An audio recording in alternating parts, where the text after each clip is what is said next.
Okay. Um, People are joining in as I can see.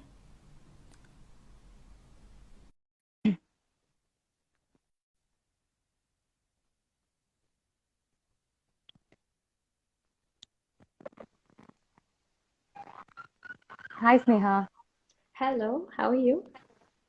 I'm good. How are you? I Yeah, doing well, uh, thank you. hope we are all audible.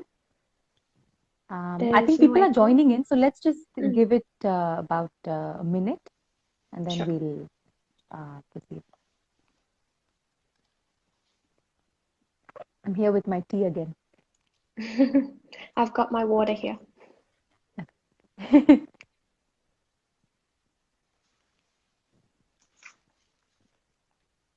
Okay, great.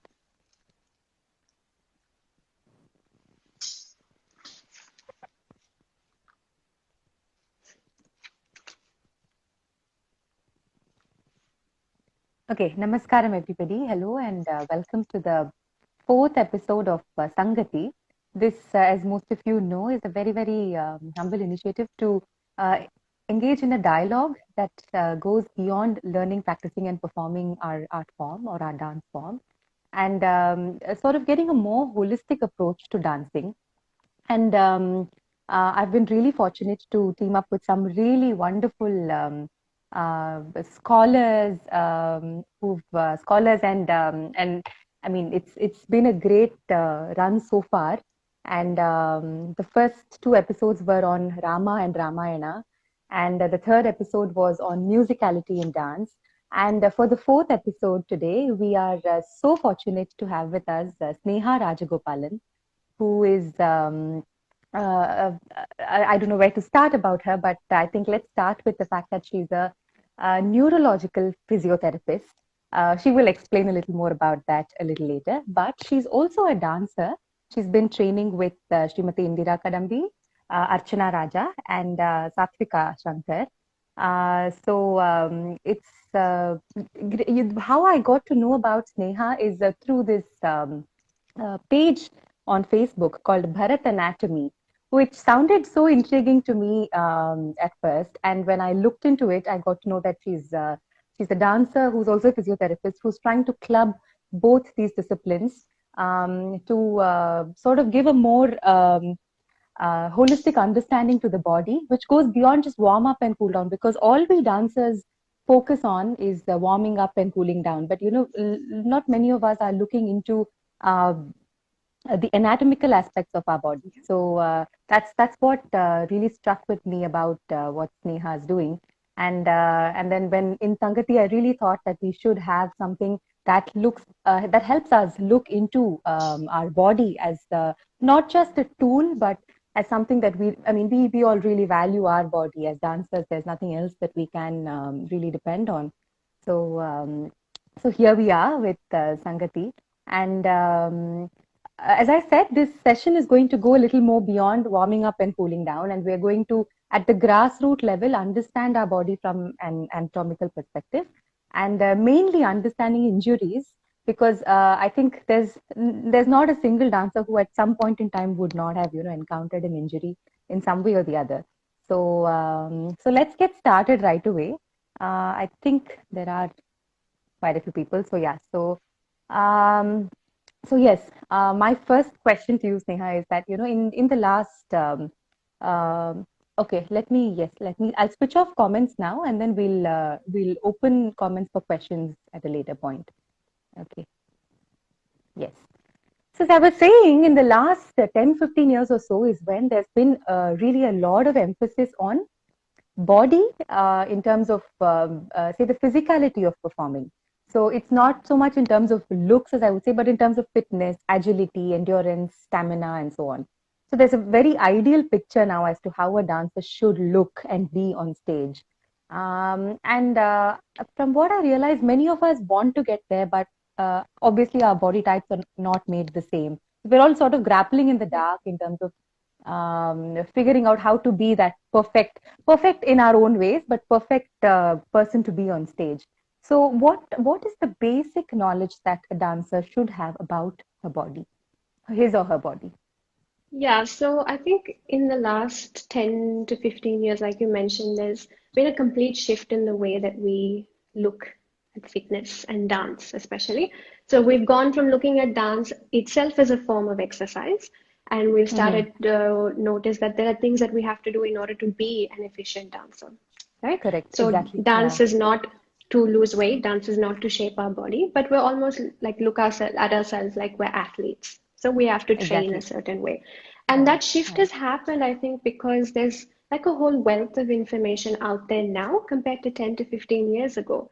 And so what happens is that we get to pick and choose, get information from here, and we develop our knowledge base like that. Mm. I think part of the issue also is that there's so much information out there Correct. in that Correct. we Yeah. don't know how to filter that information. We don't know how to Yeah. process that information. So, like I said, we take bits and pieces. So, for example, if you find out information that it's very good to warm up and cool down before and after your Correct. practice. So, Mm. everyone's doing it. You think, okay, I should also be doing it. So, you try to incorporate that into your dancing. Now, where the issue is that there's a gap in the knowledge because we always look Mm. at only basic knowledge. So we take Mm. that information. Warming up is very important. But then what happens is you don't completely buy it, so you don't completely get into it. You don't know why you're doing it. You just know everyone does it, right? So then when it comes to you and you like suppose you have a day when you're really busy and you just have to practice and you need to, got a Mm. performance coming up, Mm. you start to talk to yourself and say, I know it's important to warm up, but I'm just going to skip it today because Correct. I don't have time. So the reason you do that is because you don't completely buy what you have Correct. heard Correct. out there. So Correct. you practice, you still practice because you have a Mm. performance coming up and you know the Mm. importance of practicing. So you still make time for Correct. that, but you don't make time for Correct. the Yeah. warming up. Or otherwise it's probably half-hearted. You just end up doing, quick jumps and jumping jacks and get right into it. Yeah. Exactly. So you don't know why you Mm. warm up, right? Correct. The other aspect is that we don't have a systematic way of teaching our dance or learning our dance. So everything about, us learning dance was like, how should I sit in Narimandi? What are the steps involved in that dance? But there's Mm. no there's Mm. no concentration on like anatomy, biomechanics, Correct. healing, dance psychology, dance nutrition, and it's not just in Indian classical dance.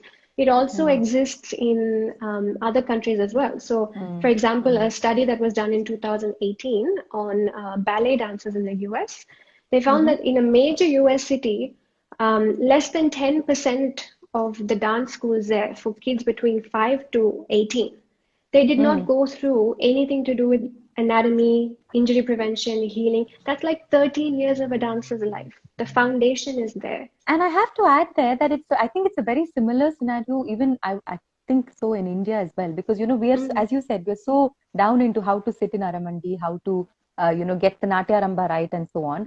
But mm, how many of us have actually learned anatomy and nutrition and all of that in our yeah, formative years as part of the dance training? In fact, even warm up and cool down, which is, there's 10 minutes before class, you just go and warm up something. There's no yeah, part by part focus. There's not a yeah, focused learning or teaching of that. I yeah. think So it's I come up think now, as you said. Yeah. exactly. And so the way forward is the next 10 to 15 to 20 years is that we should Mm, go from away from basic knowledge. We have basic knowledge, it's available everywhere. mm, We need to go into in-depth sound knowledge and relate it to our dance. So obviously for a mm, dancer, it doesn't mean you have to know every, anatomical part of the body. You don't need to go into mm, the anatomy, physiology of the nose. But mm, whatever is mm, like relevant to your dance, mm, hip, mm. foot, knee, all that sort of stuff. Right. Because the other Exactly. thing that exists is the other side of the coin is you have all this information available that on how to do things, how to Mm, safely do things, or how to not mm. even safely, how to do things so you don't hurt yourself. So, for Correct. example, there are things out there like people will say, or information out there like hold your core, otherwise you're going to hurt your back a lot. Okay. Correct. The other thing is make sure your knees are always behind your toes. They don't come past your toes because you're going to get a knee injury and you'll end up with a surgery. Exactly. So Exactly. here, the important thing to note is that there is this subconscious negative language that is being placed on all of the information available around us. So, for example, another survey that was done, this was done on ballet dancers that are undergraduate students, Okay. undergraduate Okay. dance students. So they were Okay. told, okay, we're going to teach you about injury prevention. We're going to tell you about how to safely dance. But just before that, before we get into that, I want you to tell me, or they wanted them to tell them what their perspective was about safe dancing. Mm. And Mm. it's very interesting. I thought we'll just quickly go through some of the responses. So they Mm. said things like safe dancing means learning how to dance without getting hurt. Mm. They said not overdoing something that you shouldn't be, Mm. learning the body's limits and working within that, and Mhm. minimizing unnecessary stress on the body and not pushing too hard. So there's a theme here. So if I asked you now, based on these responses, what kind of a picture does it paint about the human body? It's more about what you should not do rather than what you Yeah, should do. and why That's you how it should not sounds to do, me. because, yeah, Because you're going to hurt yourself. correct. Yeah. So Yeah. then about the body itself, does it not kind of paint a picture of the body is limited in its abilities? The body is very fragile. The body is Exactly. prone to injuries. So this is the Yeah. kind of negative information that's out there So because there's true. a So true. gap in Yeah. that knowledge, right? So Correct. it's like you have to make sure you hold your core because your back's going to get hurt. But people don't Mm. tell you why. What is the reasoning behind it? So if you take Correct. that example of like a lot of strength training, like squats and lunges, people will often say, make sure your knees are behind your toes, and we've adapted that Mm. into our dance also in Arimandi Correct. position. And there is truth to it, there is potential risk Mm. of injury. But the thing is that there's a linking that we are not paying attention to. That link Mm. is that this was actually, it came from a very misinterpreted study several years ago, where they looked at athletes, the way they do their strength training, and then the risk that they carry in terms of the way that they do it. So, what they Mhm. found actually was that if athletes did not position themselves correctly, their weight distribution in their feet was too far Mm. forward, right? Mm. When they're doing a squat. So then what happens is the knee gets pushed forward. And because of Mm. that, there's excessive rotational force going through. So it's Mhm. called torque, right? So there's a lot of Right. torque going through that joint, and that can pose as a risk in the future. So what people Okay. took instead was that knees coming forward equals risk or injured knee. Mm. But Mm. the issue Mhm. was not that the knees were coming forward. The issue was the way the weight was distributed in the feet, Right. right? Right. So this is the kind of information that's available. Only part of it is available, but we don't go and seek the answers to that. So then what happens? If Mm. you imagine whoever's on the receiving end of that, right?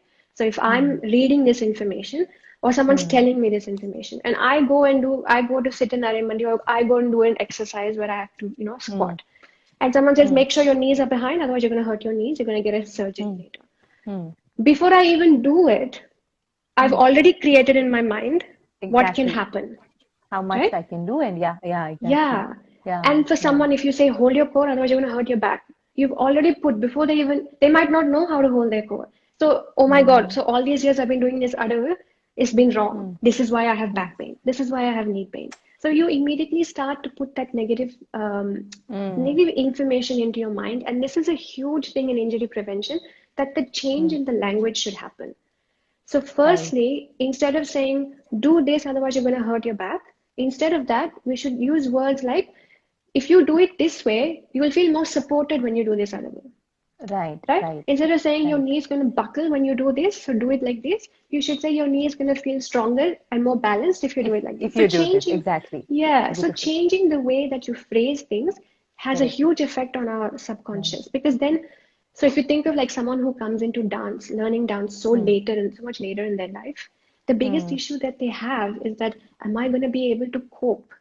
Am I too Exactly. old for this? Right? In So if fact, you, someone had messaged me asking exactly the same question. If we have started dancing later on, are we prone to more injuries? Are we? So that exactly as you just said, that's the very yeah, first mindset that they would come with. Yeah. Yeah. exactly. Sorry. And so Yeah. before you even like, there might be some truth to that. If it's, as you get older, your skeletal system changes. There is some truth to it. Mm. But then you Correct. don't even give that person a chance to start or try. So some people will say, Mm. I'm not very flexible. I can't do these stretches. I'm too old for this. I'm just Mm. not even going to try. So Mm. this is where the change needs to happen, especially if we have a personal responsibility towards ourselves, firstly. But also if Absolutely. you're a dancer and a teacher, you have responsibility for the next generation of dancers, that you Absolutely. teach them correctly. So true. So I thought I wanted to offer an alternative way of looking at injury prevention and kind of make that Mm. the theme of our discussion today. So, Mm-hmm. how about we think about injury prevention as spending time to strengthen and condition our body and mind Mm. in order to gradually identify, explore, and further develop Mm. our body's capacity to comfortably satisfy the demands of dance. Beautiful. Yeah. So, the key things here is spending time. It's not going to come like that. You have to spend Correct. time away from your Correct. usual practice to do it. Practice. Exactly. Yes. Body and mind both. There's a whole Mm. concept of dance psychology involved in this. It's very important. Mm. Mm. And gradually further develop your capacity. So it's Mm. not the body is limited because science tells us our body is flexible, plastic, strong, right? Exactly. So gradually explore and develop your body to comfortably, that's an important word, to comfortably satisfy the demands of dance. Beautiful. So I just Yeah. thought that this could be a way that we look at injury prevention today. So nice. Exactly. I think it's such a nice note that you've started off on, and I think it's a revelation even for me to not look at it as just something that I should not do so that I don't get hurt, versus what I Hmm. should do so that I can strengthen and get better Yeah, at what I do. So it's exactly. beautiful.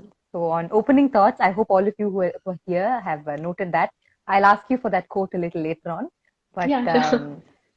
but yeah. So moving on, one thing that comes to everyone's mind in terms of the physicality of dancing, or one thing that everyone aims for, is flexibility. So that's the Hmm. standard. It's a term that's used from childhood till till I think you ever stop dancing. So it is common notion that flexibility is either inherent or is acquired at a very young age. So is there truth to this, or is there someone who at the age of 20, 22, when they decide that okay, now is the time I'm going to really start focusing on flexibility, can they acquire it even at a later point? Of course, it would mean much more work to do than starting off. I mean, than when you are a child or when you're younger. So yeah. So what does someone have to do to improve their flexibility? Okay, so I guess the simple answer to that question is actually yes and no. So we Mm, find that it's not necessarily that someone is born with it. Obviously you have to mm, work for it. mm, And we mm, generally find that children are a lot more flexible. And there's two ways of understanding this. Partly because yes, their skeletal system is still maturing. And so, the whatever load that goes through mm. their joints or muscles, the body is able to adapt to it. But I Right. think secondly also that children are much more braver and willing to explore what their Mm, bodies can do. They don't have that concept mm. of fear which we were talking about Correct. before, right? Correct. True. I think this is really important. You have to make sure that they don't have like they're not too brave and they go and injure themselves, but you don't want to Correct. also instill that fear when Fear. they're True. already so brave. You don't want to instill True. that fear. True. Whereas for adults, it's a little bit different in that if you haven't started working on it from a young age, then it is difficult to come and become flexible suddenly. And it's Mm, mainly because we become fearful of our age. mm, Society tells us we're mm, a little too old. That part is there. mm, Our mm. skeletal system is also maturing, and then it sort of comes down as we age as well. Right. But at the same time, what happens is as we go through life, so throughout the lifespan, it's not just our muscles that we have to stretch out. There are other structures in our bodies that become restricted in its movement, right? Mm, So how do we do a traditional stretch would be what we call a static stretch, in which we just stretch mm. into a position and we hold that stretch Hold for it. a while. Yeah. Now, while we're on this topic, I'll also add that when you're holding a static stretch, the muscle actually resists you in the first 20 to 10 to 30 seconds that you hold a stretch. The muscle will Okay. resist being stretched, Huh. right? Okay. So this is a really important point to note because what happens is when the muscle is being stretched, it sends signals to the brain and it says, Mm, hey, I'm being stretched and this is uncomfortable. I don't like it. mm, So the mm. brain sends a signal back and says, if you don't like it, contract, get out of it. So there's a bit of Mm. resistance there, right? Right, right. Yeah. So what people do is they tell me I only hold a stretch for 10 seconds. If you're only holding a stretch for 10 seconds, you have not broken the resistance point at all, Right, right. right? If you're only holding a stretch for 30 seconds, you've 30 only seconds. just broken Oh that my point. God. Okay. Yeah. Yeah. I'm So guilty how there because long I count 30 and then I stop. Yeah, so 10 to 30 seconds it takes, and everybody is Is how different. long But it takes. what you should be doing is, they usually say 45 to 60 seconds or 45 to 90 seconds Okay. is Okay. how long you should, because you have broken that resistance point. So that's an Beautiful. important Yeah. thing to note. Yeah. Yeah. The other thing about stretches is that it's not like, okay, say if you feel tight in the hamstrings, so you do a Hmm. hamstring stretch. It's Hmm. not always that if you feel a tightness somewhere, it's always the muscle that needs to be stretched. Hmm. And this is Hmm. true especially as we age. Hmm. Different structures become tight, Hmm. right? So, for example, if you have tightness in the hamstring area, you can do a static stretch like we talked about. Hmm. Hmm. Now, there's another type of stretch that you can do called a dynamic stretch. A Correct. dynamic stretch means you're moving. Dynamic just means movement based, Hmm. right? Hmm. So, in movement based stretch, what you're actually stretching is what we call fascia. So, Hmm. fascia is like a thin layer of connective tissue that covers every organ in the body, including Hmm. muscles. So, So the it's purpose between the of it, skin and the muscle, right? Between the outer layer of the skin and the muscle. yeah, so it's a thin layer of, it's Hmm. like skin, it's not skin, but it wraps itself Okay. around the muscle. Got So it. if you Yeah. have one Yeah. muscle, you have another muscle sitting on top, there's fascia around each one, Okay. Okay. Got right? it. Yeah. The All right. purpose Hmm. of it is that it secretes this fluid kind of thing where when you're trying to move, it can move smoothly. There's no friction. Hmm. Okay. That's what Got it. it's trying to Hmm. do, right? But Hmm. what Hmm. happens when you haven't moved for a long time, say Hmm. after a really good night's sleep, what happens is Hmm. that fascia can collect deposits that's like glue. Hmm. We call it Hmm. adhesions. So the two muscles then become stuck together, Hmm. right? So now you haven't moved for a long time and then you're trying to move, then it becomes Correct. difficult. So with Right. dynamic stretches, you're trying to reduce those adhesions. Okay. Now, we don't know a lot about fascia in the research world. They're still finding out more, but what they do know is that if you Hmm. pull out someone's fascia and try to stretch it, you can't stretch it. You actually can't. Oh. It's not Okay. possible to, right? There's some Okay. debate here, but generally you can't stretch it. So, Okay. how do you release that tension or how do you get flexible in the fascia? So, you would have noticed when you haven't moved for a long time and you've slept really well, the next day you kind of roll your shoulders and you do like Yeah. these. So, Yeah. they're all Yeah. movement based stretches, Correct. right? Correct. So, True. that's a Yeah. dynamic Yeah. stretch. So, that's a So dynamic stretch. is it right that we are supposed to do dynamic stretches as warm up and static stretches as cool down? Is Correct. that Yes. okay? Yes, Okay. Yeah. that's true. Okay. And dynamic stretches also have the benefit that you're gradually increasing your heart rate, which is what you're trying to do with Correct. a warm up, right? And Correct. the other thing is Exactly. with dynamic stretches, you're increasing the fluidity in all of your joints. You're warming Hmm. up your joints, which Hmm. is what a warm Hmm. up is supposed to do. Right. So Right. that's stretching fascia through dynamic stretches. Hmm. Now, another type of stretch that you can do, or another structure that you can, oh, sorry, the other thing with fascia is um, stretching is not just about lengthening a muscle or lengthening structures, Hmm. it's also about Hmm. relieving tension. That's an important Hmm. point. Hmm. So, with fascia, where the muscle connects to the fascia, it's called a myofascial region. So, Okay. myo Hmm. means muscle, Correct. right? So, it's that Yeah. area. When you Hmm. overuse a muscle, what happens is you get these clumps of fibers that develop. Hmm. So They they're call it called trigger knots, I think, in points. common Knots, correct. language. Knots or Yeah. trigger Yeah. points develop. Yeah. Hmm. So you know that you can't stretch out a fascia, but this usually happens at the end of a practice. And we spoke about dynamic stretching doing at the start of a practice. Hmm. So Hmm. now to relieve those pressure, which is also another, purpose of stretching, people use things like foam rollers, Foam uh, rollers. I was just going to ask about it. pressure, Yeah. yeah, Or pressure, those the acupressure, balls and tennis balls. the rolling balls, tennis balls, right? Hmm. Yeah, yeah. So Okay. those Yeah. things are used at the end. You're still And true. stretching fascia, but that is Okay. used at the end of it because of overuse of Right. muscles, right? Correct. So the other structures that you can stretch are nerves. So this is Hmm. important, where I was saying before, just because you have a tightness in your hamstring area, it doesn't Hmm. necessarily mean the hamstring is tight. So with Right. nerves, what can happen is that the nerves are like rope and it's like a pulley system in the body. So they go from the Okay. spinal cord through muscles, they pierce muscles, and they go right to the end of the foot, Okay. right? Hmm. So they have Hmm. to have a certain flexibility, elasticity, and it has to be Hmm. like a pulley system and freely moving. for us to not feel a restriction. Okay. What Okay. can happen is if we have overdeveloped muscles in certain areas, then the nerves which are running through that area can become squished, right? Okay. So if it becomes squished, you might still feel it in the hamstring area, and perhaps your hamstring is overdeveloped. So that it's not the muscle is tight, it's the nerve is squished. It can't move Nervous. freely. Okay. Yeah. The other thing is with these adhesions that we were talking about, these sticky things, it kind of gets stuck to other structures, surrounding structures. Okay. So that's another Okay. possibility. So you can actually do stretches for your nerves as well, right? So for example, I'll just demonstrate what That's an you interesting can do. point because we always thought flexibility only revolves around muscles and stretching muscles. But I think it's a revelation that nerves, neural flexibility is also Neural flexibility, yeah, something that absolutely. we have to think about. Yeah, Yes, so yes. I'll just show you what it can look like. We call it flossing of the nerves. So it's like Okay. you floss It's your teeth. okay. That's basically what's Right. happening. So if you can visualize that happening, I'll show Hmm. you one second. Hmm. So just put the camera down. Yeah.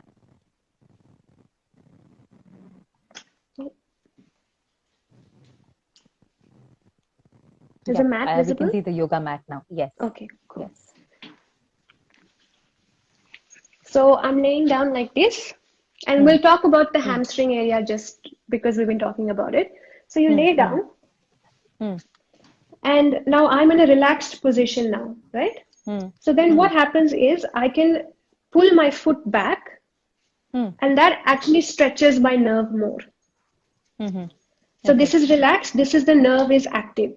So what I do is Okay. I pull up my leg Yeah. and I just first do this, and I find out that you just become one with the tightness essentially first. And Right. then as you pull the foot back, that nerve gets activated. As you release, it Okay. goes away. So this is the flossing Hmm. technique. So you're doing Okay. this. This is Hmm. your stretch. Now, if this becomes comfortable, that means you've successfully stretched your nerve. Then you can add in Okay. another variation where you're Okay. lifting your head. So that Right. increases the tension. And you can Okay. play around Yeah. like this. Okay. So So this that's is your flossing. flossing for the nerves that are associated with the hamstring. That's what you're saying, right? Yeah, but it can be Okay. anywhere. It can be like, for example, you might feel the tightness in the hamstring, but it could be the Mm-hmm. nerve here that's the problem. Okay. Yeah, so it can be anywhere. So it's really important that you have it checked by a therapist to know Okay. Got first it. Yeah. whether Yeah. it's a Yeah. proper hamstring one or a neural one first. But Correct. that's one of the Okay. ways that you can do a stretch as Okay. well Got for it. a Hmm. neural Hmm. structure. Okay. Got it. So another thing is Hmm. the butterfly stretch that we do.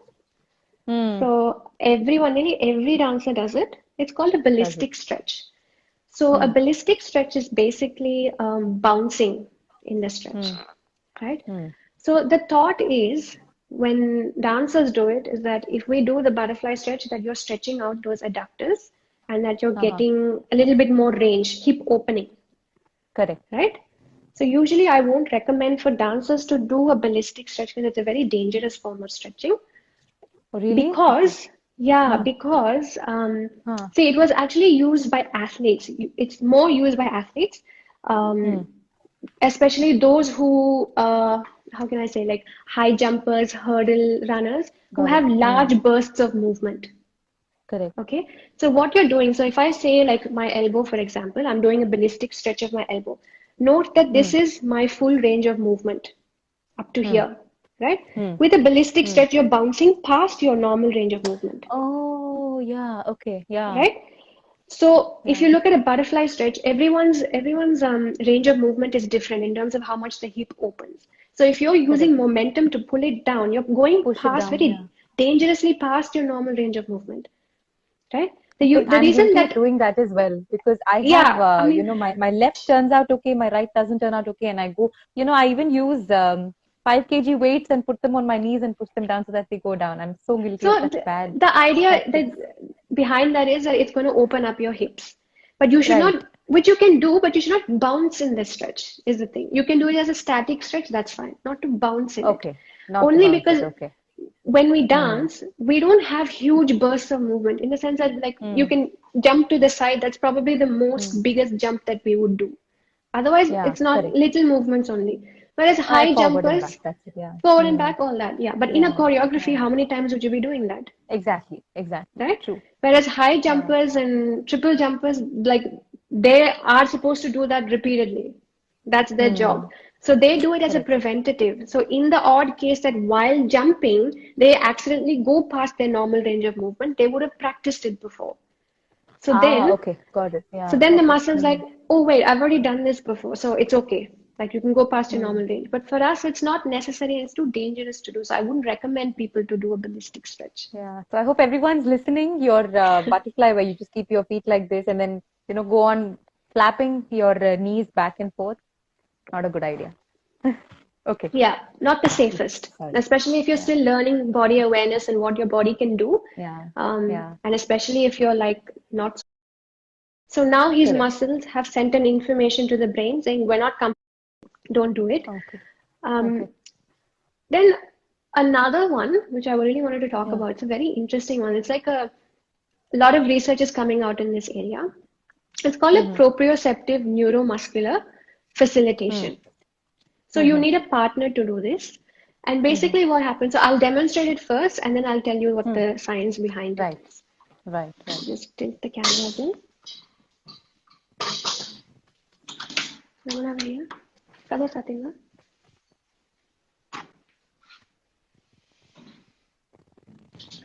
So my husband has so graciously accepted to be my model today. Thanks to him. Yeah. All right, I'll get you to lay down on your back for me, please. So because we're talking about hamstrings, we'll just go with the hamstrings again. Yeah. So Yeah. suppose we want to facilitate. We always say that this is a facilitation, so your partner is helping you to do this movement. Right. Right. So if you just lift your leg up, Ramana, and show me just how far you can go. Okay, so this is his normal range of movement at the moment Okay. Mm. Mm. in terms of his length of his hamstrings as Mm. well. Okay, Mm. so what I do Mm. in this PNF, it's called a PNF stretch, is first Mm. I see whether I can take him any further.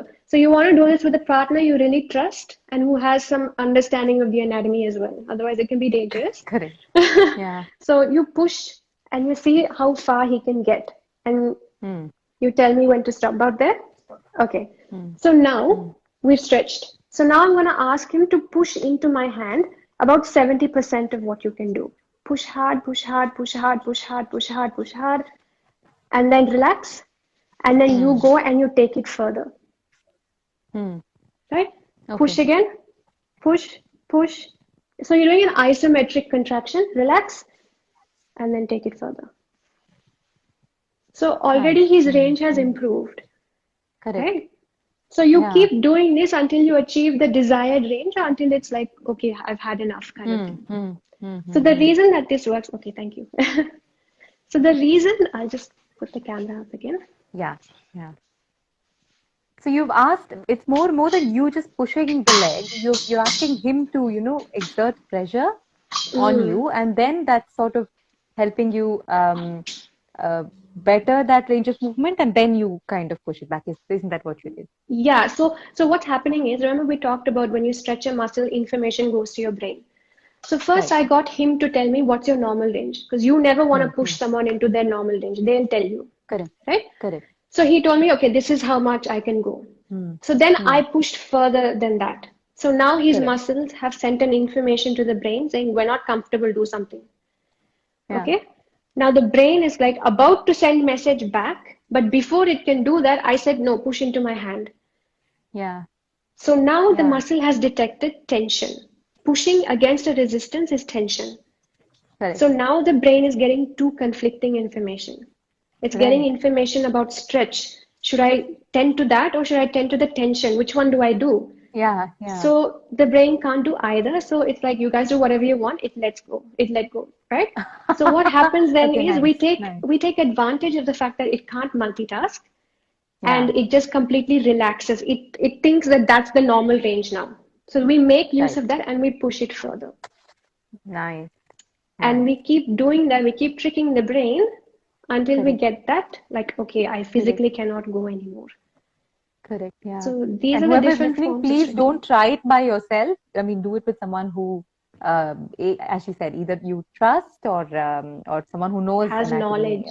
knowledge Yeah. of anatomy, most important. Yeah. And if Okay. you have like already, back pain and nerve like Yeah. tingling, numbness and burning, definitely don't do it. This is only Hmm. for those who like have tried static stretches and they're like, I can't stretch my hamstring. What more can I do? And you Correct. don't have a previous, like back pain or anything already. So make sure you're Correct. really Yeah. safe when you're doing it. Right. Right. So So that those are was about stretches. flexibility that we discussed. We talked about not just muscular flexibility, but also neural flexibility, which is something that I think many of us didn't know about, and also about ballistic stretching. Ballistic, Isn't yeah. that what you said? Yes, Mhm. where we are going against the range of motion that we are supposed to. So that's something that we should try and avoid doing. So, okay, moving on now. One very important thing that comes with injury. Rather, I would say there are like three things that I think about. There's pain, there's fatigue, and there's injury. So, what Mm. really is pain? And what causes it? How do we identify it? And what's the difference between pain, fatigue, and injury?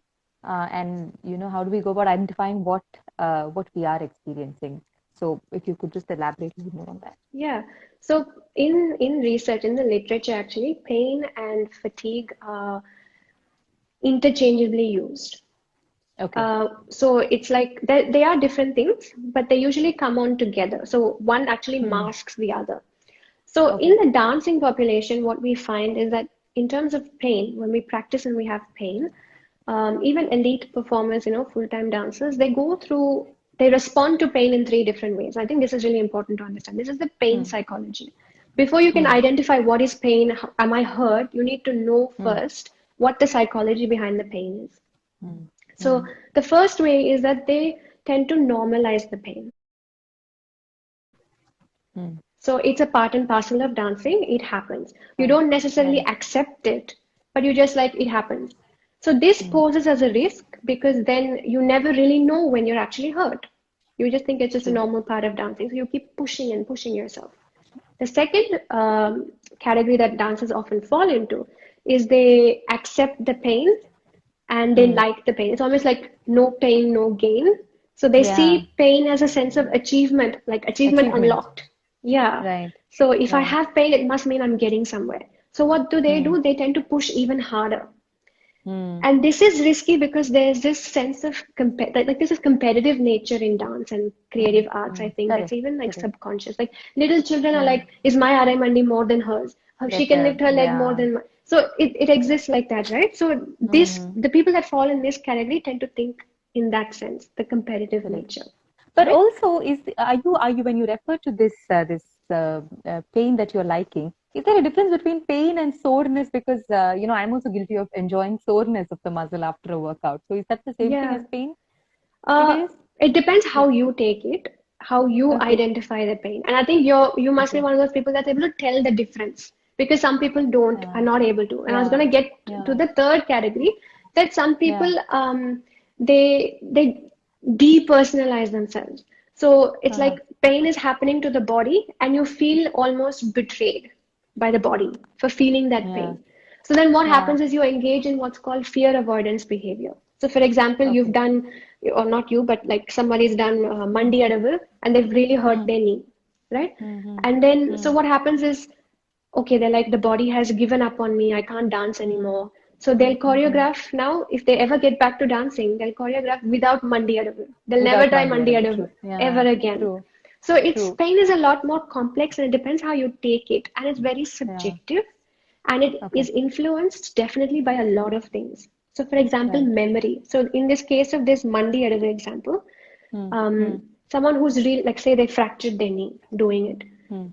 Mm. So, the pain, the emotion, and the memory are all Mm. connected. So, the next time they Mm. try that Adavu, even if there is actually no physiological damage, the Mm. intensity of the pain can still be the same. And there is evidence in the research to suggest this. Okay. Okay. If not more, it can be there. Mm. Right? So then what is pain? So pain Mm. is supposed to be something that protects you from potential damage, potential Okay. Yeah. physiolocal Mm. harm. So if you Right. were to like step on something sharp, that immediate reaction you get to take your Is leg to just, away, yeah, yeah, yeah, yeah, that's acute pain. That's usually the true sense of pain because it happens yeah, immediately, right? correct. Where people go wrong or what issue comes out of this is when people go into chronic pain. Chronic pain is Hmm. something which has been there for many months, weeks, Yes, months, for a longer while, term. yeah. Hmm. And Hmm. there's a lot of complexity that comes with this. There's Hmm. a social aspect, there's an emotional aspect, there's memories Hmm. attached to it, and Hmm. it can become really quite overwhelming for the person. Correct, So it really correct. depends on how you take the pain. Now, Hmm. this is not to say the pain is not real. This is not to say that the Hmm. pain is in your head. But something I Hmm. want everyone to understand is, for example, in athletes, we have this thing called ACL injuries, which are very common. Correct. So And ACL, it's quite common in dancers as well. There are a lot of dancers dancers also, who have yeah, experienced this and have had surgeries. Yeah. So yeah. yeah. Hmm. So, for example, if we take a dancer or an athlete who's had an ACL injury, there's two types, right? You can have so ACL, for those who don't know, is a ligament in the knee, which Hmm. can rupture. If you Hmm. move incorrectly, it can rupture. So you can Hmm. have partial ruptures where the ligament itself is only partially ruptured. So the pain receptors in that ligament are still connected.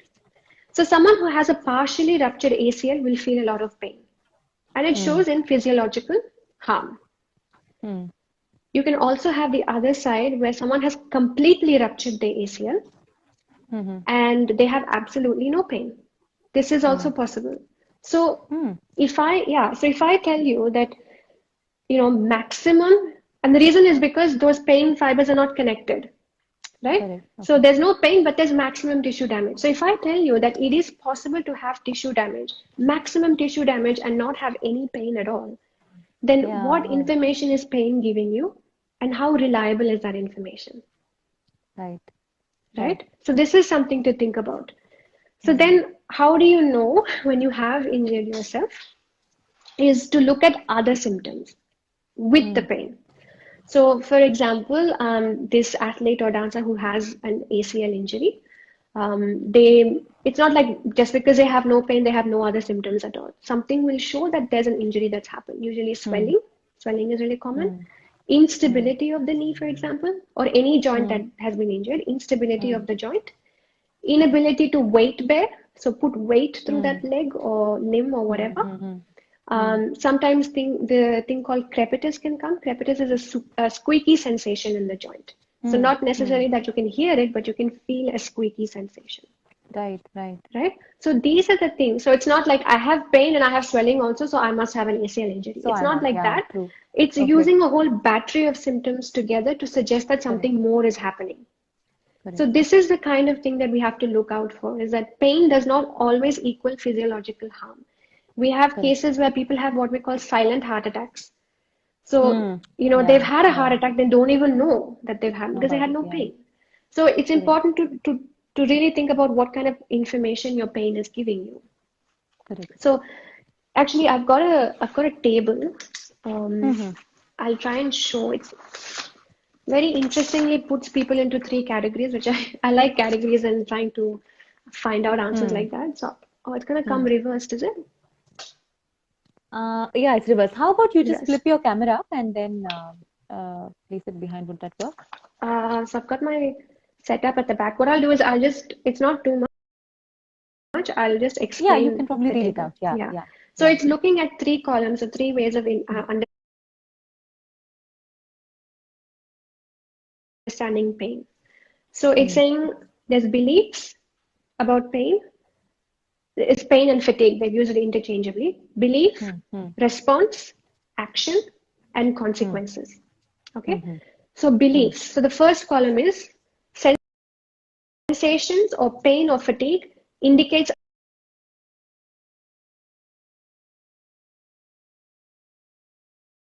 underlying danger to the body. This is a Hmm. belief that somebody has. Correct. Because of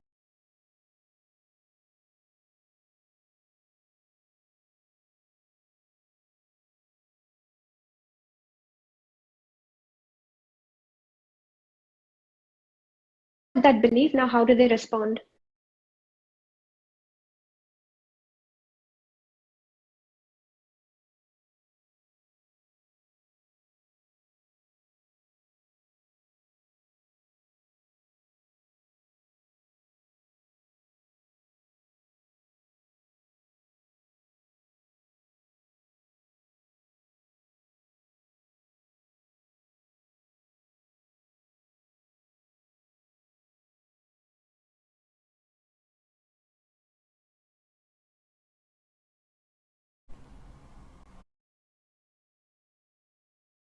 Yeah, yeah. The other thing, Who so yeah. yeah. So, for example, if we take a dancer or an athlete who's had an ACL injury, there's two types, right? You can have so ACL, for those who don't know, is a ligament in the knee which Mm, can rupture. If you mm, move incorrectly, it can rupture. So you can mm, have partial ruptures where the ligament itself is only partially ruptured. So the pain receptors in that ligament are still connected. So someone who has a partially ruptured ACL will feel a lot of pain, and it mm, shows in physiological harm.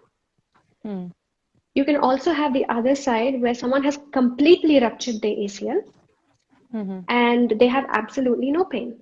This is also mm, possible.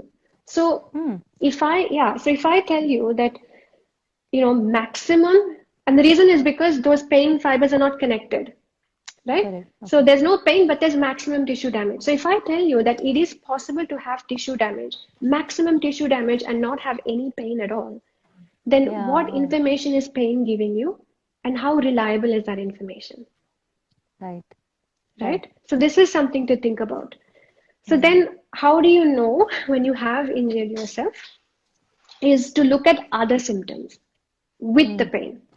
So, for example, this athlete or dancer who has an ACL injury, they it's not like just because they have no pain, they have no other symptoms at all. Something will show that there's an injury that's happened. Usually, mm, swelling. Swelling is really common. mm, mm, Instability of the knee, for example, or any joint that mm, has been injured. Instability of mm, the joint.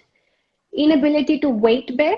So put weight through that mm, leg or limb or mm, whatever. mm, mm, Sometimes the thing called crepitus can come. Crepitus is a squeaky sensation in the joint. So mm, not necessarily mm. that you can hear it, but you can feel a squeaky sensation, Right, right. right? So these are the things. So it's not like I have pain and I have swelling also, so I must have an ACL injury. So It's I not must, like yeah, that. true. It's Okay, using a whole battery of symptoms together to suggest that correct, something more is happening. So correct. this is the kind of thing that we have to look out for, is that pain does not always equal physiological harm. We have Correct. cases where people have what we call silent heart attacks. So, Mm, they've yeah, had a heart yeah. attack, they don't even know that they've had Know because they about had it, no yeah. pain. So it's Correct, important to really think about what kind of information your pain is giving you. correct. So actually I've got a table. Um, Mm-hmm. I'll try and show it's very interestingly puts people into three categories, which I like categories and trying to find out answers Mm, like that. So, oh, it's gonna come mm. reversed, is it? Yeah, it's reverse. How about you just Yes. flip your camera and then place it behind? Would that work? So I've got my setup at the back. What I'll do is it's not too much. I'll just Yeah, you can explain probably the read it table. out. Yeah, Yeah. yeah, So yeah. it's looking at three columns, so three ways of Mm, understanding pain. So it's mm, saying there's beliefs about pain. It's pain and fatigue. They're used interchangeably. Belief, mm, mm, response, action, and mm, consequences. Okay. mm, So mm, beliefs. So the first column is sensations or pain or fatigue indicates underlying danger to the body. This is a mm. belief that somebody has. Correct. Because of that belief, now how do they respond? They have a fear-driven avoidance behavior, not doing the Yeah, mandiya at all, avoiding it yeah. completely. Correct, correct. So how do they act then? That's their response. The action is that they back off from that train. They never try that adavu again, ever again. Correct, They don't even want to train correct. that adavu, right? Mm, So then what mm, happens? What's the consequence of that? That is that their physical and psychological resilience is reduced. So mm. you can never Yeah, come back to that adavu again, right, right? So that's right. one category of people. The other category is that somebody believes the sensations are a sign of weakness. So pain and Mm, fatigue means weakness. So you should not have mm, that. So what they do is they mm, ignore those sensations. This is how they respond. They ignore it. mm, The action is they train harder. I have to get over this. I train harder. Then the mm. consequence of that is that you have your symptoms get worse and you actually develop an Mm. injury. So that's Correct. another column you don't want to sit under. Right. Absolutely. Yeah. The column you do want to sit under, and this is important, is to hold a belief that Mm, sensations, so that's pain and fatigue, can be mm, associated with multiple factors. mm, If I'm feeling like I didn't sleep well last night, I can be a little bit more irritable. So my pain mm. threshold can also come down. Feeling Correct. moody, feeling emotional, all these things have an effect on how we perceive pain. So then Right. how do you respond is to identify, okay, which one is it? Have I not slept enough? Have I trained too Yeah. hard? So Mm. identifying what you think it could be. Mm.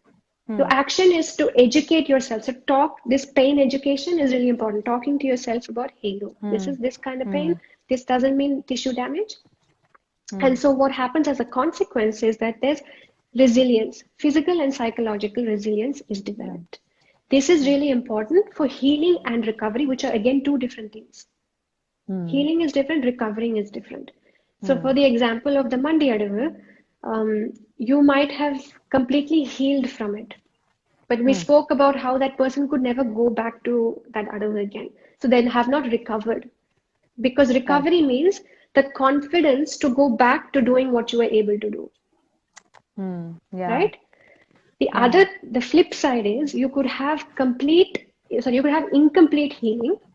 So you Mm. have not healed at all. So for very commonly, Mm. we see ankle injuries don't completely heal, like ankle Yeah. sprains. Always Mm. 95%, 5% something's left over. But they've been Yeah. thorough with their rehab and they feel confident to go back to an Adavu or whatever they were doing before. Right. Incomplete Right. healing, but full recovery. Right. So there's a Okay. difference. So how The you difference between perceive the healing and pain. recovery. Yeah. Yeah, Yeah. yeah, Okay. healing and Yeah. recovery. Okay. So how you I see the perceive difference. pain and what has happened to you can impact whether you Mm. heal or recover fully. Ideally, you want to be Right. recovering and healing fully, but if you Correct. can't, you want to be recovered, right? Correct. That's the Yeah. most important Right. thing. So, Right. in terms of fatigue and muscle soreness, which was your question before, Mm. the Mm. muscle soreness comes from the fact that you've done your training or your practice, right? Mm. So anytime you practice or you train, you have what we call micro tears that happen in the muscle. Very Mm. small amounts of tears, but that tear Mm. can rebuild itself. That's the Okay. whole point of developing your muscle is to tear it and develop. That's how Right. muscles develop. And Right. as you train and you push past your capacity, you also have secretion of lactic acid buildup in the muscle. Correct. Yeah. So Yeah. that's what causes the fatigue, right? Correct. So it's important to note that sometimes fatigue is seen as if it's pain. Yeah.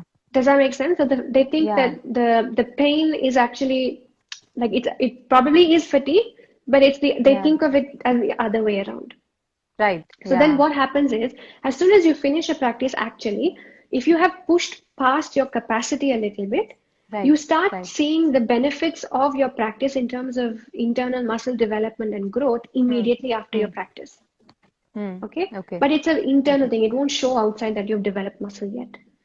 Yeah. What happens is the fatigue actually kicks off a little later.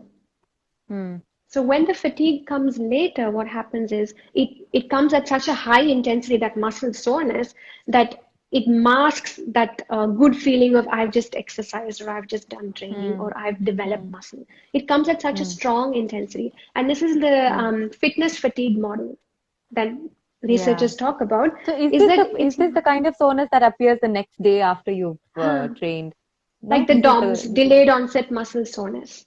correct. Correct. So this Yeah. is that Yeah. type. So people Mm. Mm. incorrectly Mm. perceive it as pain. I've worked too hard, but it's Yeah. not necessary. Yeah. So I guess at the end of the day, when it comes to pain and thinking about fatigue and all that sort of stuff, it's important that you look at what are the factors. Why are you Mm. feeling the way you're feeling? Don't always think Mm. that pain equals harm.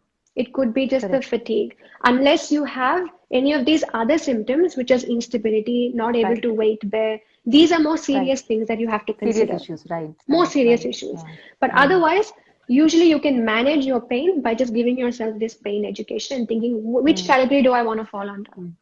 Right, right. Overtrain, Maybe, undertrain, or post no? this live, maybe you could share that whatever you just wanted to show us as a story or Yeah, sure. something, so people can kind of uh, understand what are the categories that you just spoke Yeah, about, and also, we can see where yeah, we fit, yeah, sure. I and can try do that. to be in the third category. All right, Yeah, okay. sure. That's about pain that I wanted to discuss about pain and fatigue, and then there's another important topic about which we dancers are again always grappling with, which is alignment.